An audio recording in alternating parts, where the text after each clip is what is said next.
made those comments, Steve Bannon, the White House chief strategist, was meeting with the German ambassador to the U.S., Peter Wittig, and basically said that the EU was a flawed organization, that the U.S. wanted to have more relationships bilaterally with individual countries instead of the whole EU. And this is really this kind of citing these populist, nationalist movements that are, elected President Trump and are also sweeping through Europe. A lot of concern in Europe about these mixed messages from the administration. The argument could also be made, Elise, doesn't this sort of play right into Russia's playbook that would like to see a weaker Europe? Well, that's true. Russia would like to see a weaker Europe because Europe as a whole, Europe whole and free is what they call it, was supposed to be a bulwark against an expansionist Russia. In terms of the Trump administration, I think you've heard similar messages, but for a different reason. You've heard this kind of nationalist, populist message that Steve Bannon, when he was the head of Breitbart News, was also saying that was what the future was. And so I'm not sure it's necessarily the same reason, but it still does play into Russia's hands. Russia very much wants to see a weakened EU, and you see elections coming up in the Netherlands, Germany, France.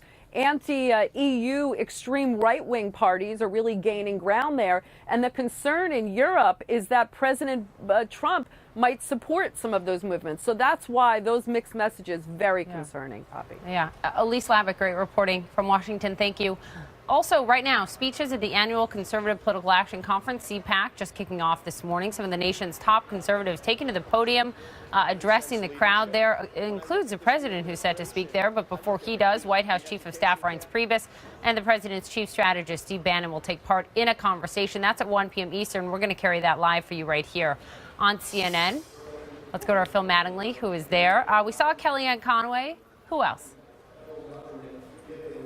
As you noted, I think the big thing everybody's paying attention to today is Reince Priebus, the chief of staff, and Steve Bannon, the chief strategist. There's been a lot of kind of stories behind the scenes that maybe they don't get along. Obviously, they come from two very different parts of the Republican Party. Reince Priebus, former chairman of the Republican National Committee, very clearly in the establishment lane. Steve Bannon, former chief of Breitbart News, very much so not in that lane. But really the point today, when I've spoken to people that are that have knowledge of what this conversation is supposed to be about, is to show a united front, show that they're working well together and try and give a sense of maybe kind of a calm or assuage some concerns about the direction of the administration. Poppy, it's really interesting when you think about CPAC, you think about what this conference is all about. 2 years ago, Donald Trump, then not President Donald Trump, came here and everybody kind of mocked him a little bit because he kept touting that he was considering running for president. Last year, he didn't come at all because there were going to be protests. Now, this is the Trump administration in full force. As you noted, Kellyanne Conway here earlier today speaking, joking that CPAC was soon to turn into TPAC because all of the Trump administration officials that are here, it's very clear that the conservative movement right now is the Trump movement. And I don't think if you would have talked to people here at CPAC just a year ago, they ever would have thought that's possible. But that's clearly what you hear when you talk to conservative activists here. And it's clearly at least the image that the Trump administration is trying to put off at this event today, Bobby.